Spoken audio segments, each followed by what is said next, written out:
আমরা একটা সিনেমা বানিয়েছি আপনাদের সবার জন্য, অডিয়েন্সের জন্য। আমরা তো আর সিনেমাটা ঘরে নিয়ে বসে থাকার জন্য বানাইনি। আর আমরা চেষ্টা করেছি যে অডিয়েন্স যা চায় সেভাবেই বানানোর জন্য। এখন সেটা যদি সেন্সারে যাওয়ার পর যদি কোনো প্রবলেম হয় বা ওনারা যদি মনে করেন যে কোনো কিছুতে চেঞ্জেস করতে হবে বা কি, ওনাদের এটা বলার থাকতেই পারে। বাট আমাদের তাহলে সার্টিফিকেশন বোর্ডটা কেন বলবো, তাই না? আমরা তো আসলে সার্টিফিকেশন বোর্ড আছে বলেই সাহস করে সিনেমাটা বানিয়েছিলাম।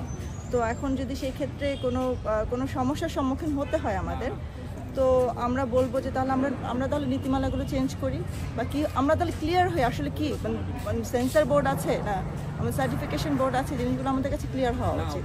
তাহলে আমরা আগে যদি জানতাম তাহলে আমরা বানাতাম না, তাহলে আমরা ওইভাবে চিন্তা করেই বানাতাম, ওই জিনিসগুলো মাথায় রেখেই বানাতাম। তো যাই হোক, এখন যেহেতু বানিয়ে ফেলেছি, এখন সেন্সার বোর্ড আমাদেরকে বলেছে কিছু চেঞ্জেস করতে। তো যদি আমাদের সেটা গল্পের যদি কোনো রকম কোনো ব্যাঘাত না হয়, আমরা তাহলে ভাবেই করব।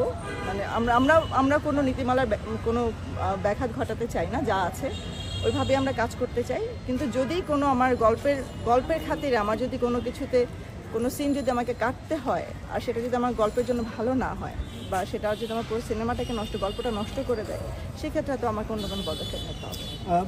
এটি তো প্রযোজকের অবশ্যই এফেক্টিভ করেছে সিনেমার কর্তন কিংবা দৃশ্য কর্তন, সেই সঙ্গে এই যে প্রথম সিনেমা করতে এসে এই যে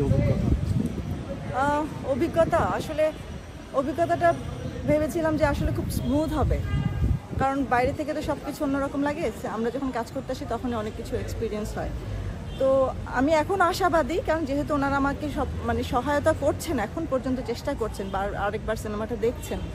তো আমাদের তথ্য মন্ত্রণালয় থেকেও বলেছেন ওনারাও চেষ্টা করছেন সহায়তা করার জন্য। তো আমি ওনাদের প্রতি এখন পর্যন্ত আশাবাদী আছি। আর কিছু কিছু জায়গায় আমার কাছে মনে হয়েছে এটা হয়তো বা আসলে আমরা তো অন্যান্য সিনেমাগুলোতে এরকম দেখি, কিন্তু এই সিনেমাতেই কেন আমাদেরকে বলা হলো? হ্যাঁ, এর আগেও সিনেমাতে হয়েছে অনেক কিছুই যেটা আমরা সিনেমা হলে দেখেছি, বাট আমাদের সিনেমার ক্ষেত্রেই কেন? এটার পিছনে কি অন্য কোনো কারণ আছে কিনা আমি জানি না, থাকতে পারে, বা হয়তো বা ওনারাও চেষ্টা করছেন এখন দেওয়ার জন্য।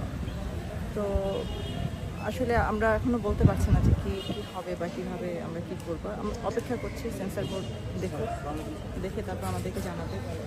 যমুনা ইলেকট্রনিক্স ঈদে ডাবল খুশি অফার সিজন 3, যে কোনো পণ্য কিনলেই পাচ্ছেন নিশ্চিত ঈদ উপহার।